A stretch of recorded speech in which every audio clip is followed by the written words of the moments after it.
ఏ బాటైనా పర్వాలేదంట, సమయంతో సాగటమే మన సింపుల్ సిద్ధాంతం.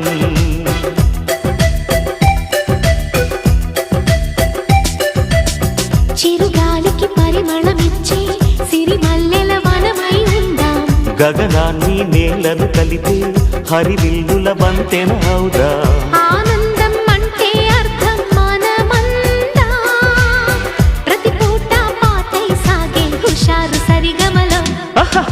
ఎన్నో ఎన్నో రాగాలుండే సంగీతం కాదా, చల్లకి నవ్వుల కేరింత.